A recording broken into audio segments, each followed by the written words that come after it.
Hi, my name is Matt Ricketts. I'm the Chief Marketing Officer of Maid Central. We are an ERP for the residential cleaning industry. We bring together all the different software you need into one platform to help you create more profits and success in your cleaning business. So this presentation is how to quote like a pro. And quoting like a pro is not just feeling confident in the prices you're giving, but also making sure that the price you deliver leaves you profits after each cleaning. So most oftentimes we think about price in a supply-demand curve. Of course that is important. Whenever we are creating price, we want to make sure that it is a price that will be bought on the marketplace. But when you are creating your price in a constrained labor environment like we are in today, you can actually see by increasing your bill rate 20%.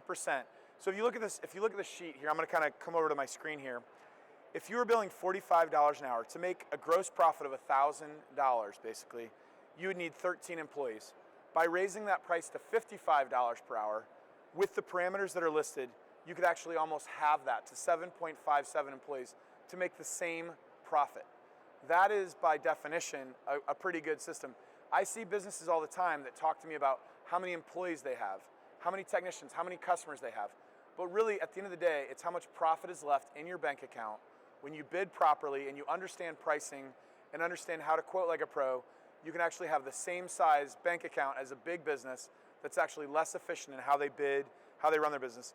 And in fact, if you go over to the $60 an hour with an efficiency factor of 80%, which means that 80% of your employees' time is billable time, you can actually have 5.43 employees making the same amount of money as the company that takes 13 employees to make the same profit. So price is important, but also understanding how that price affects your profitability is incredibly important when you're creating quotes. So the other thing is, not all jobs in this industry should have the same bill rate. There are things that are complicated that should cost more for the work you do. So things like frequency, things like travel time, an emergency service, all of those things can affect how you bill and what you charge and what kind of profit margin you should be seeking. One of the things that I see most people do in the residential cleaning industry is try and do market analysis to price their cleaning. But in the janitorial space, they're more professional about it. They actually workload, and it's called cost plus. They actually know their costs. They know the cost of everything together, and they create a bill rate based on what it's going to actually cost to deliver the profit margin that they want to seek on the job that they're doing. So workloading is basically the process of determining the labor content of your quote, okay? It's going to be a matter of creating a bill that speaks to how much time it takes for each activity. So most of us are just guessing.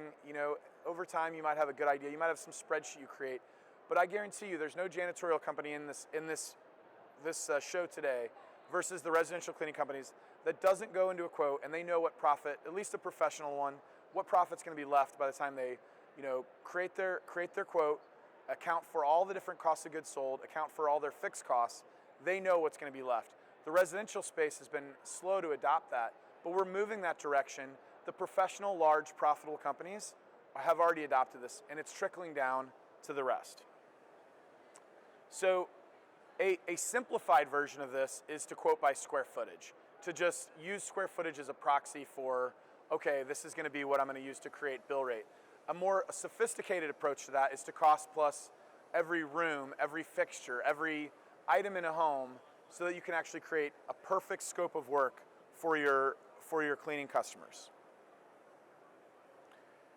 There are gouges you can use. If you walked away from anything today, I can just give you some gouges from industry averages that I've basically been able to glean from the software that we run.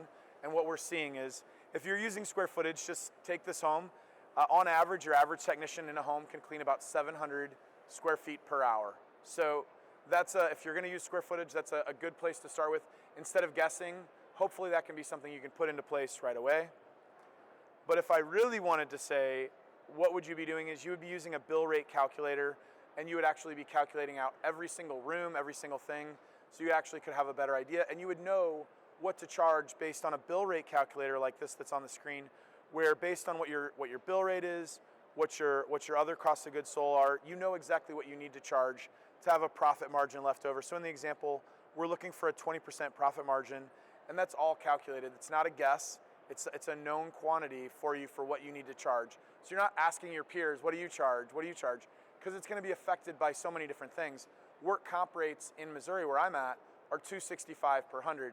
And I guarantee you, if you're in California, you're in other parts of the country, you are very jealous of that rate that I just shot out. You're probably in the 20 per 100, 10 times what I'm charging. So you can't look to your peers for what to charge. You need to actually use real work measurement and real cost of goods sold measurements and create a bill rate calculator based on that. Just some examples of square footage. You would basically use, if you're using simplified quoting, a 3,200 square foot house would take 2 people 2 hours to clean at 800 square foot per hour, right? That's very simple. That's a method that, I think most people can adopt and take away and is better than the best guess. I would tell you, if you're going to use square footage, smaller homes actually have slower production rates. It's not uncommon for a small apartment to have a 500 square foot per hour production rate. In bigger homes, you can actually see increases in productivity. What I think is a better method of job costing is in the residential space is actually quoting per room, having detailed scopes of work where you actually know the exact time and amount of money that each room is going to cost you. So when a customer says, oh, I'd like to actually do my whole house minus this bedroom, you know that bedroom takes 10 minutes and it's $8.33 of your bill rate, and you're not actually just saying, because customers think that one room is going to take $25 off their bill. But if you actually are costing out the job and you know that room is only 10 minutes, then you realize that $8.33 is more than fair to remove from that. And if they would like something bigger, like a kitchen that takes 30 minutes, if they want to remove $25, $30 off their bill, they could actually have you skip the kitchen that's cleaning. But you also will probably determine, this might not be my customer because there's all these customers out here that are willing to pay me my full bill rate. I might not want to use, these compromises anymore. So if you want to grab a screenshot, these are some real allowances per room that are actually out of the software that people use. Typically what we're seeing for most homes is a kitchen before square footage modifications, before other modifications you might have. In a typical home is about 35 minutes, master bathroom 30 minutes. These are real numbers that have come out of real experience of people using our software. So if you want to kind of grab those and try it as a base point to create the wet rooms in a home are the hardest to bid. So dry rooms like living rooms, dining rooms are much easier to bid. They take less time. There's usually a one-step process to clean them versus these wet rooms. So these are kind of good examples. Hopefully those will be something you can take away and put into practice. But conduct market research. The bill rate you create, it isn't going to live in a vacuum. You have to be competitive, but it has to be based again on your cost of goods sold. But good places to kind of get some good competitive analyses. When you're interviewing people, I guarantee a lot of the people you've interviewed have worked for other cleaning companies. Get an idea what they're charging, see what other places are charging it, and find out. But don't be afraid to push price, because the way I bid in my company is, we don't share what our hourly rate is. We share what the actual finished result is.